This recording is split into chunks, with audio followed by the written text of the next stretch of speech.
Warahmatullahi wabarakatuh. Saya Helmia Maronur Ajijah dari semester 2C Fakultas Hukum Universitas Surya Kencana. Kali ini saya akan mereview mata kuliah hukum pidana pertemuan ke-11 yang telah disampaikan oleh Ibu Profesor Dr. Hajah Eni Nuraini SHMH beserta asisten dosennya Bapak Dr. M. Rendi Aridayandi SHMH masih mengenai bab 6 yaitu kesengajaan.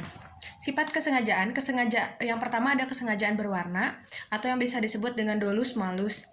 Sengaja melakukan perbuatan berarti sengaja untuk berbuat jahat.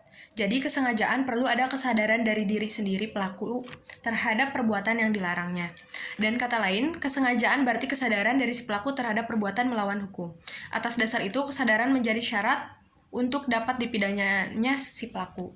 Ajaran ini sudah tidak dianut lagi karena memberikan beban yang berat kepada penuntut umum dan terutama hakim. Dalam ajaran ini, hakim harus membuktikan bahwa pelaku dalam melakukan tindak pidana selain menghendaki perbuatannya juga mengetahui dan menyadari bahwa perbuatannya dilarang dan diancam dengan pidana oleh undang-undang.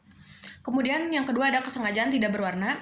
Untuk dapat dipidana, pelaku cukup hanya dengan menghendaki perbuatannya dan tidak diharuskan mengetahui atau menyadari bahwa perbuatannya dilarang dan diancam dengan pidana. Ajaran inilah yang dianut oleh undang-undang atau dalam hukum pidana Indonesia. Pembagian atau jenis-jenis kesengajaan yang pertama ada dolus determinatus, yaitu kesengajaan tertentu yang ditujukan pada objek tertentu. Yang kedua ada dolus indeterminatus, yaitu kesengajaan tidak tertentu yang tidak ditujukan pada objek tertentu, melainkan pada sembarang objek dan tidak memperhatikan objek mana yang akan menjadi korban.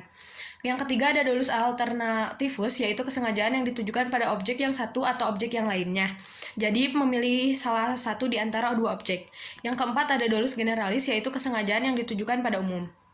Yang kelima ada Weber's dolus generalis, yaitu kesengajaan yang ditujukan pada objek tertentu tetapi untuk mencapai tujuan itu dilakukan lebih dari satu perbuatan.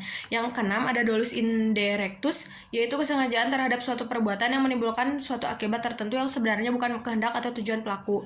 Yang ketujuh ada dolus premeditatus, adalah kesengajaan yang direncanakan lebih dulu. Yang kedelapan ada dolus repentinus, disebut juga Hastamut di Jerman, yaitu kesengajaan yang merupakan kebalikan dari dolus premeditatus, yaitu kesengajaan yang timbul dengan sendirinya. Kekeliruan atau kesesatan disebut juga tidak sengaja. Dalam keadaan batin seperti ini dinamakan juga kesesatan, kekeliruan, salah kira. Kesesatan dapat dibedakan menjadi beberapa, yaitu kesesatan peristiwa, kesesatan hukum, kesesatan atau kekeliruan orang, kekeliruan objek, penyimpangan sasaran, dan delik putatif. Selanjutnya ada kealfaan atau kulfa, merupakan kebalikan dari kesengajaan atau dapat juga disebut kurang hati-hati. Unsur-unsur kealpaan yang pertama, pelaku dapat menduga terjadinya akibat perbuatan, pelaku kurang hati-hati. Bentuk-bentuk kealpaan yaitu yang pertama ada culpa lata, yaitu kealpaan berat, yang kedua ada culpa levis, yaitu kealpaan ringan, dan yang ketiga ada bewustus cult, yaitu kealpaan disadari, yang keempat ada unbewustus cult, yaitu pelaku tidak dapat membayangkan akibat yang mungkin timbul dari perbuatan yang dilakukannya.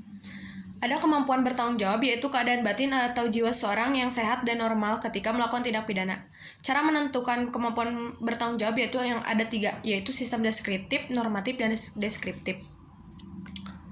Keadaan mabuk di Indonesia bukanlah kebiasaan masyarakat secara umum, yang berbeda dengan di Eropa dan Amerika. Jadi untuk perbuatan mabuk harus ada alasan dan latar belakang yang jelas.